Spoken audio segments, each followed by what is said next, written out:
Olá, está no ar pela sua TNH1 TV, mais um programa Saúde e Você. Hoje vamos falar da beleza. Você que é mulher, você que é homem, quais são os riscos de uma cirurgia plástica? Você sabe? E a mama? Qual o momento certo de você aumentar a sua mama? Para discutir esse assunto, o Saúde e Você de hoje entrevista o Dr. Luiz Alberto, ele é cirurgião plástico. Dr. Luiz Alberto, muito obrigado por estar aqui conosco. É um prazer.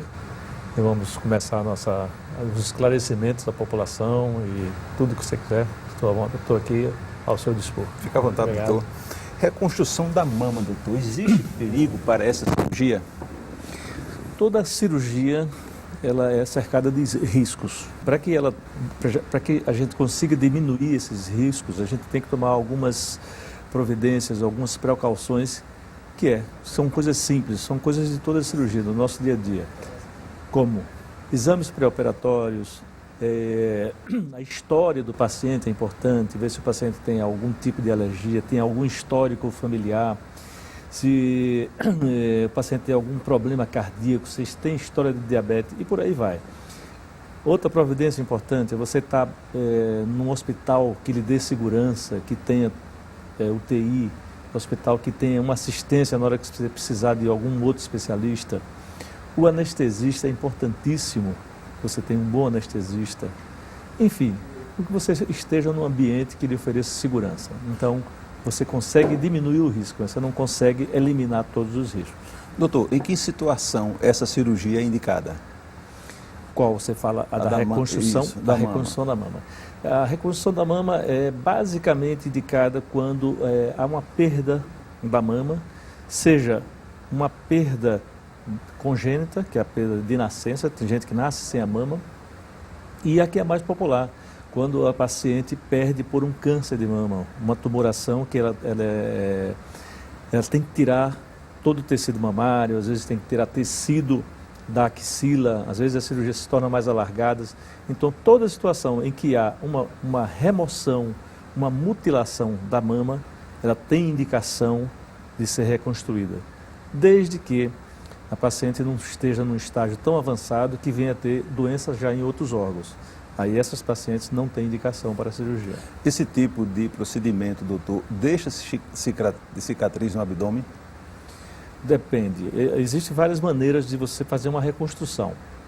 Quando você usa o tecido abdominal, você faz uma transposição desse tecido, você deixa uma cicatriz igual a uma cicatriz que fica quando você faz uma plástica de abdômen, uma cicatriz na altura de uma cicatriz cesariana, só que um pouco mais alargada. A cirurgia hoje mais usada é a reconstrução com um tecido que vem das costas. Então, nesse caso, a cicatriz ficaria na região dorsal, fica mais escondido, e é uma cirurgia hoje que ela é mais utilizada do que a do abdômen, porque ela é menos mórbida, ela tem menos morbidade do que a cirurgia de transposição abdominal. Essa cirurgia nos consultórios, doutor, a solicitação é comum hoje em dia? Muito, é muito comum. Eu trabalho com um grupo de 3 mastologistas, basicamente, e nós vemos que eles fazem esse tipo de cirurgia, a mastectomia, que é a retirada da mama, praticamente 3 vezes por semana. 3 vezes por semana, mais ou menos, eles estão fazendo algum tipo de mastectomia. E uma boa parte dessas pacientes, elas nos procuram depois. Vamos dizer assim, cerca de 70% dos pacientes procuram, os outros não procuram. Eles não querem se submeter a uma outra cirurgia, eles preferem não correr esse risco. E a prótese de mama? Quando existe a indicação nesse caso? A prótese de mama é usada também na reconstrução. A gente faz uma associação da transposição de pele e mais a prótese de mama. Isso é um tipo de utilização da prótese. E hoje, o mais comum é a prótese ser utilizada por motivos estéticos. Por exemplo, as pacientes que têm pouco tecido mamário, pacientes que nascem com assimetria, uma mama muito diferente da outra, uma tem volume e a outra não tem. Então, essas pacientes recorrem muito à utilização da prótese. É talvez a segunda cirurgia mais feita no Brasil hoje. Ela só perde para a lipoaspiração. Lipoaspiração é um procedimento do dia a dia, todo dia tem lipoaspiração. E a prótese ficaria em segundo lugar. E esse aumento das mamas, doutor, é comum também nos consultórios? Evidentemente, o senhor fala que é a segunda maior, mas quando existe indicação para o aumento das mamas, qualquer mulher pode fazer esse tipo de cirurgia? É, basicamente qualquer mulher pode fazer a cirurgia desde que ela passe por tudo aquilo que eu falei antes. Os exames, passe pelo anestesista, passe pelo cardiologista e a indicação do cirurgião plástico. Tem muita gente que procura, não é muita gente, mas alguns pacientes que nos procuram, ela não tem indicação. Às vezes querem aumentar a mama e botar, no meu caso, por exemplo, algumas procuram volumes exagerados. Eu contraindico a cirurgia, mas tem muita gente que coloca. Eu não condeno ninguém, mas eu não coloco. Eu coloco até um volume que eu acho que fique proporcional à pessoa que está solicitando. E você falou sobre a indicação. A indicação, ela geralmente vem do paciente. Quando o paciente lhe procura, é porque ela não está se sentindo bem com a mama que ela tem. Então, ela quer aumentar um pouco, a outra quer aumentar muito. E aí, a gente vai avaliar se ela tem indicação ou não para o procedimento. E a prótese, ela corrige a flacidez nas mamas ou não? Não, a flacidez não. Ela corrige o volume. Se o paciente tem um pouco volume, mas tem muita flacidez, você tem que corrigir essa flacidez através de incisões cirúrgicas. Você tem que fazer corte, ajuste de pele, remoção de pele, mas só com a prótese você não corrige a flacidez do paciente. E o assinante que está em casa agora nos assistindo, às vezes ele fica perguntando ele mesmo, a mulher principalmente, né? Existe idade mínima, doutor, para colocar uma prótese nas mamas? Geralmente essa idade é determinada pelo grau de crescimento da mulher.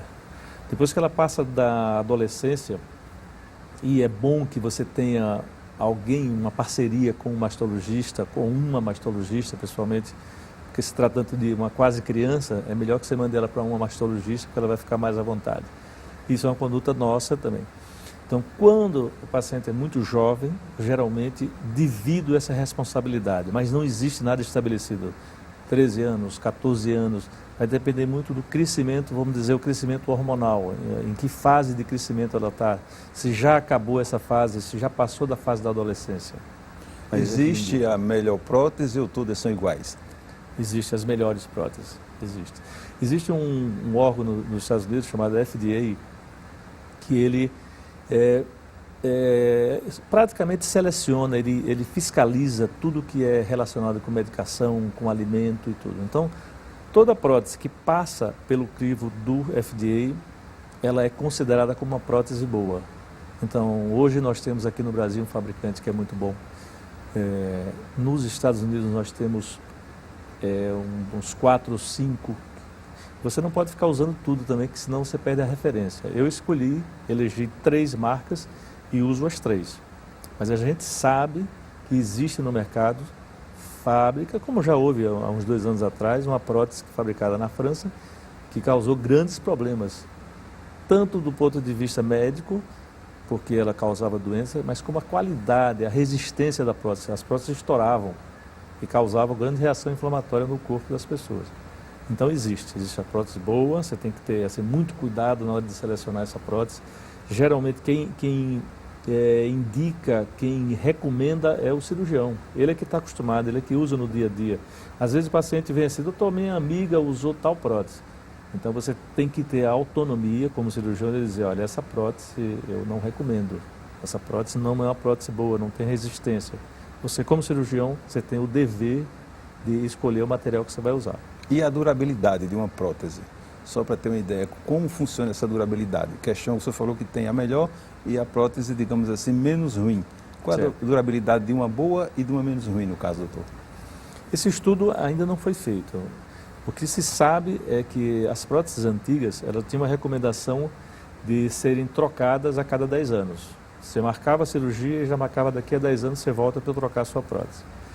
Com a evolução, com a melhora da qualidade desses produtos, não existe mais esse tempo estabelecido de 10 anos. O que existe é a fiscalização, é a investigação. Todo ano, esse paciente tem que passar por um exame de ultrassonografia ou exame clínico, a palpação.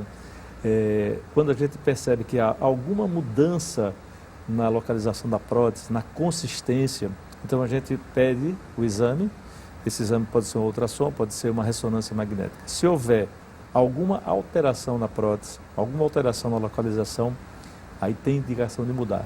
Mas eu tenho pacientes de 15 anos, tenho pacientes de mais de 15 anos que não precisa ser mudada. A gente só precisa ter o cuidado de estar vendo essa paciente praticamente todos os anos.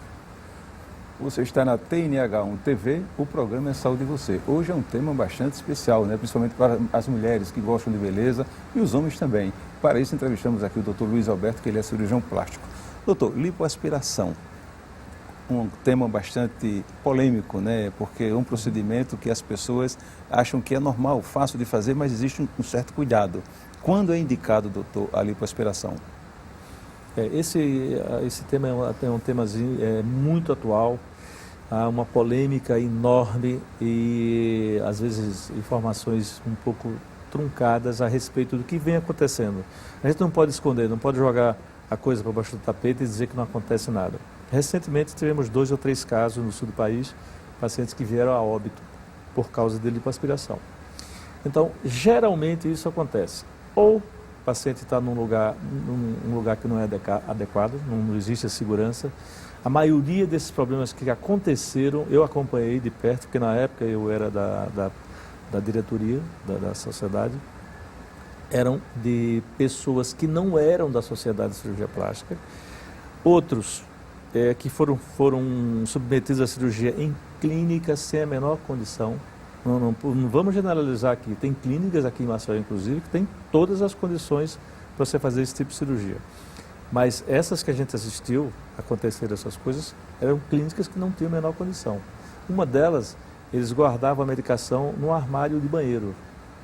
A pessoa ia no armário de banheiro e tirava o produto anestésico ou o produto que ia infiltrar no paciente. Então, é isso que a gente tem que separar. Por que acontece?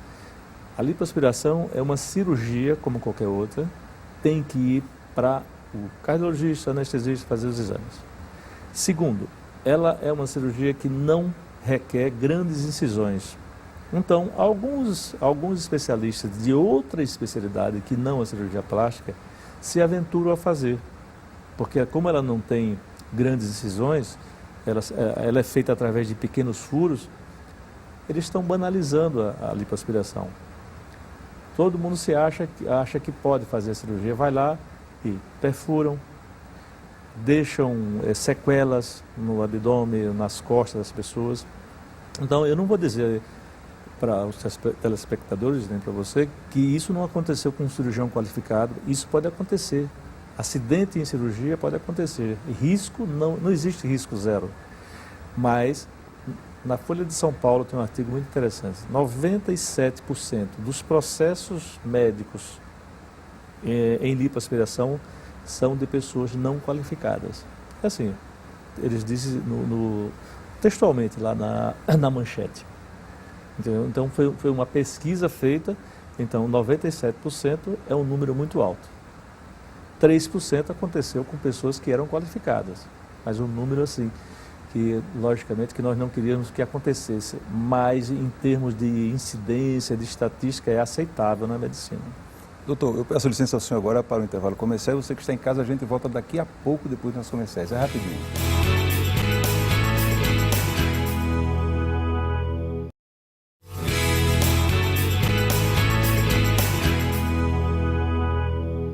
De volta aqui na TNH1 TV com o programa Saúde e Você.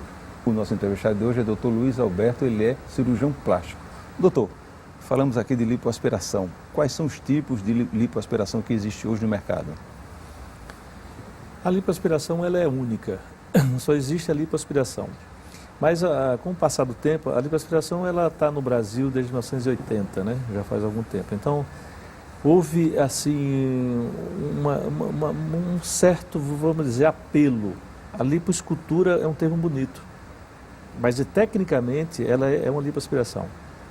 Depois esse termo foi assim mais utilizado para quem ia tirar gordura de um lugar e utilizar em outro. Por exemplo, tirar do abdômen e colocar na região glútea. Isso foi sendo assim, era um termo de marketing, vamos dizer. Um termo que chamativo, ou seja, lipoescultura, todo mundo fica curioso para saber o que é isso. Mas ela é única. Quando você quer usar a gordura que você retira para colocar em outra região, nós, cirurgiões plásticos, chamamos de enxertia gordurosa, enxertia adiposa. Quem quer chamar um pouquinho mais de atenção, ele chama lipoescultura, que é realmente um termo, mas a lipoaspiração é única. Outras chamam lipolite. Para que isso? A lipolite vamos dizer, você vai fazer uma lipo pequena, de pequeno porte, mas a lipolite é um termo mais bonito, ele é chamativo, ele é um termo de marketing, continua sendo lipoaspiração.